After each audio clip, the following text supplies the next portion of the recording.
নদীতে স্নান করতে নেমে নদীর জলে তলিয়ে গিয়ে মৃত্যু হল এক যুবকের। বৃহস্পতিবার ঘটনাটি ঘটেছে খানাকুলের চিংড়া গ্রামে। মৃত যুবকের নাম প্রহ্লাদ বর, বয়স 33 বছর, বাড়ি ওই এলাকাতেই। জানা গেছে এদিন প্রহ্লাদ চিংড়া এলাকায় মুন্ডেশ্বরী নদীতে স্নান করতে নেমেছিলেন। অসাবধানবশত তিনি নদীর জলে তলিয়ে যান।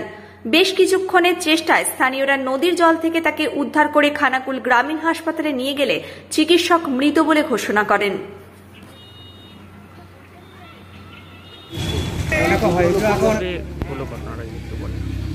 হচ্ছে বাজারে ঘুরতে গিয়ে বাজার গিয়েছিল, আসার পথে ওই চান করতে গেছে, তখনই হচ্ছে ওই জলে উঠতে পারেনি, তখন এই জলে পড়ে যেই মারা গেছে।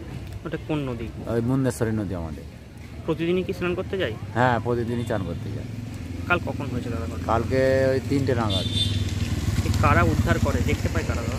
ও আমাদের বাচ্চা মেয়েরা, যে এখানে জুতো প্যান্ট পড়ে আছে, জুতো গাম পড়ে আছে, আর পয়সা। আর ভাই দেখে না বলছে ওরা হচ্ছে জলে ডুবে গেছে সে। তারপরে পাড়ার লোক এসে খোঁজাখুঁজি করে তোলা হয়েছে। মানে এমনি ভেসে উঠেছিল না এমনি? না, এমনি ডুবে তোলা হয়েছে। গ্রামের লোককে তুলেছেন? হ্যাঁ, গ্রামের লোকই তুলেছে। ওই এলাকাটা কতটা জল?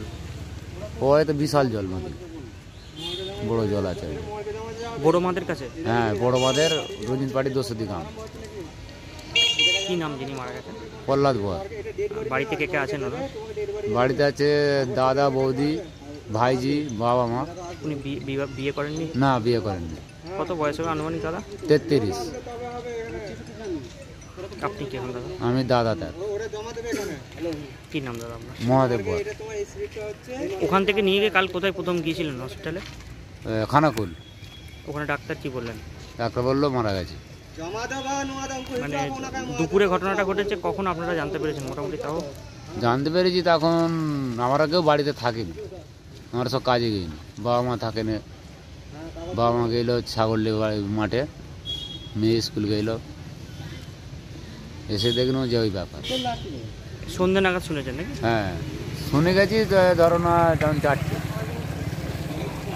যেরকম হয়ে গেছে। ভাই সাঁতার জানতো না? না, সাঁতার জানতো না। সব ছেড়ে ছুড়ে আমরা তো পালাবই,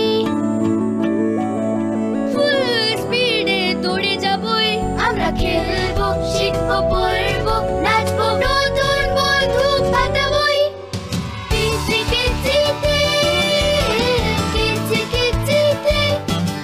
বাচ্চাদের কিডজি থেকে দূরে রাখা অসম্ভব। কিডজি, ইন্ডিয়ার ফেভারিট প্রি স্কুল।